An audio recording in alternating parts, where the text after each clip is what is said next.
Good day, learners! I am Mom Denise de la Cruz, your TLE teacher.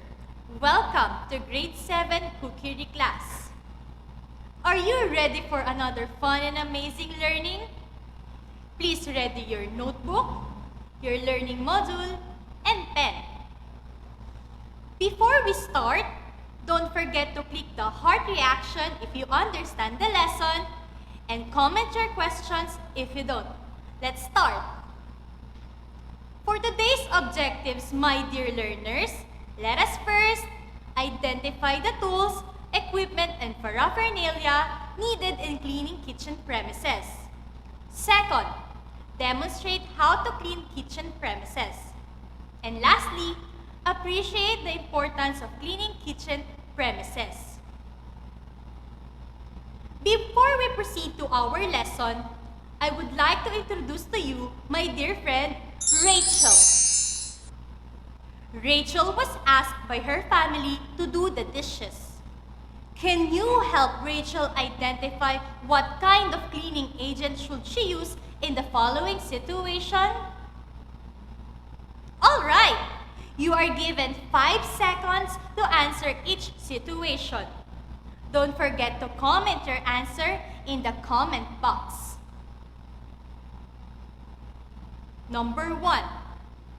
After Rachel's dinner, her parents asked her to remove grease from surfaces from their oven tops, counters, and grill backsplashes. What cleaning agent should she use?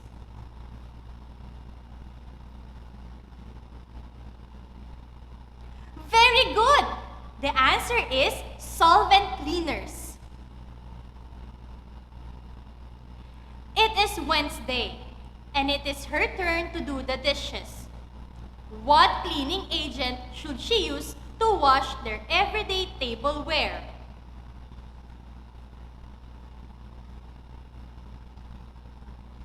Excellent! The answer is detergents. Number 3. She cannot remove the hard dirt and stain from their frying pan using a detergent. What type of cleaning agent should she use?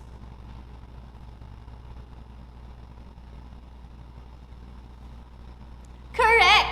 The answer is abrasive cleaners.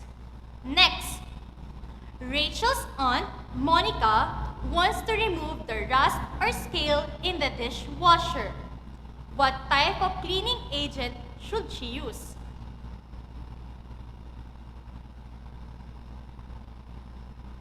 Correct! The answer is acid cleaners. Thank you for helping Rachel in her chores. It seems that you fully understood the lesson last week. For today, we will talk about how to properly clean our kitchen premises.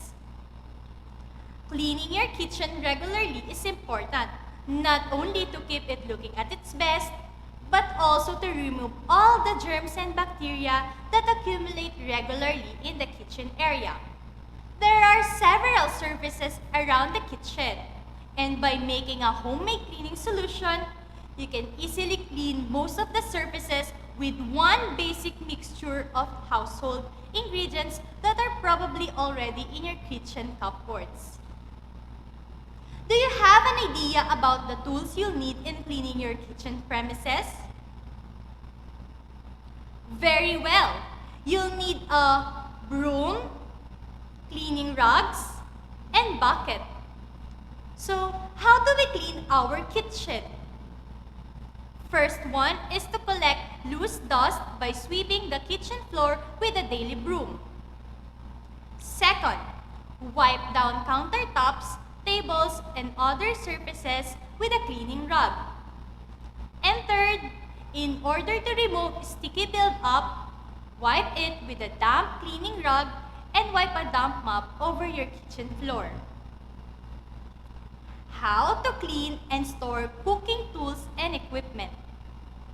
Soak all used mixing bowls, spatulas, measuring spoons and cups, and mixer accessories in a tub of warm water. Use a damp washcloth to wipe off any trays splatter from the counter's piece on nearby areas. Wash all used baking items, tools, and accessories by either hand washing or loading in a dishwasher. Dry all tools and equipment by air drying rack or wiping with a clean dry dishcloth. Make sure all tools and accessories are dry before storing. Next is, you need to soak used pans and muffin tins in a warm water with dishwashing solution to soften the baked-on or burnt food. Return auxiliary equipment to their designated storage spaces after use and put frequently used items in a convenient, accessible locations. Gather and secure electrical cords to prevent entanglement or snagging. Let us talk about proper storage and handling. Clean and sanitized equipment and utensils must be stored in a clean storage area and handled properly to minimize contamination of food contact surface. Here are some tips in organizing your kitchen cabinets to make it aesthetically pleasing in the eyes. Number 1. Pretend it has a glass door and that everyone is going to see what's inside. 2. Remove all the equipment and scrub shelves with soapy water. Number 3. Think about what you reach most often and make sure it gets a position that's easy to reach. Number 4. Take a cabinet full of glasses and line them up by color. And number 5. Take a step back after one shelf is done and make someone else look at what you've done. Next is how to store your washed utensils. Utensils should be stored in a clean, dry place adequately protected against vermin and other sources of contamination. Cups, bowls, and glasses must be inverted for storage. Utensils and containers must be covered or inverted whenever possible. Utensils must be stored on the bottom shelves of open cabinets before the working top level.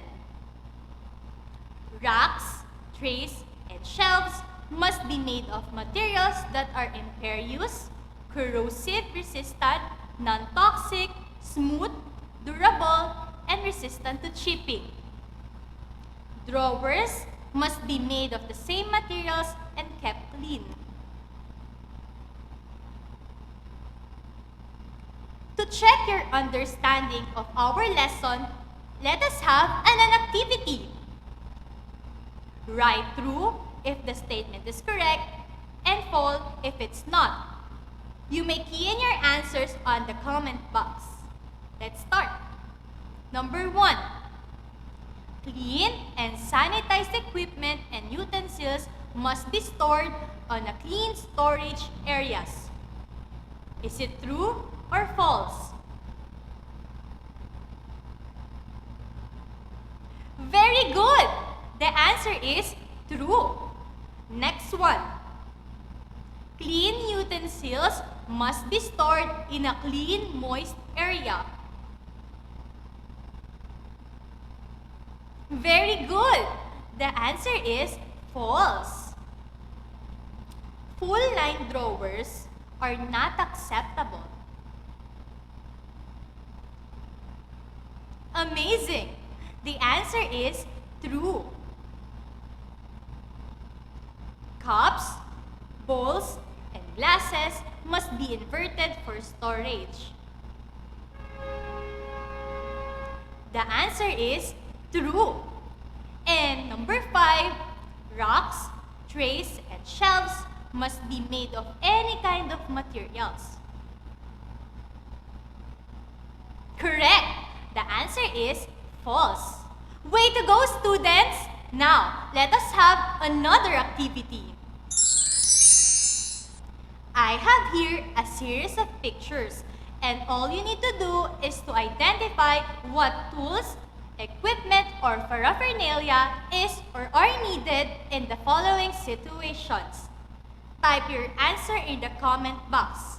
I will be giving you 5 seconds for each situation to comment your answer in the comment box. Number 1.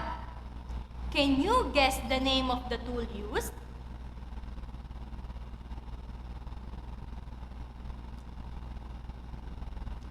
Great job! The answer is broom. How about this one?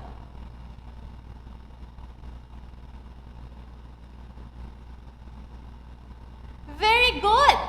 The answer is kitchen rug and all-purpose cleaner in a spray bottle. Next, what tool is used in this situation?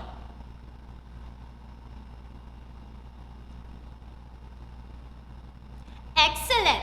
The answer is mop and water bucket. How about this one?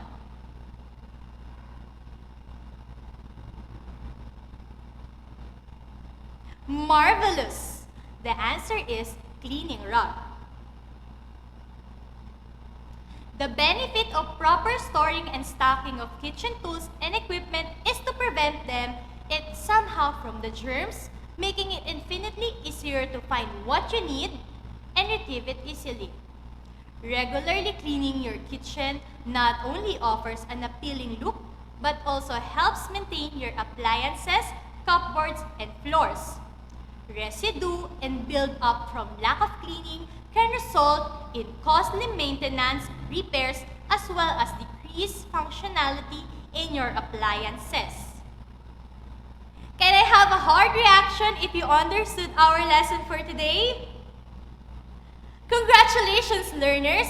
Your time and effort in participating in this lesson prove that you are ready in answering the activities in your learning pocket.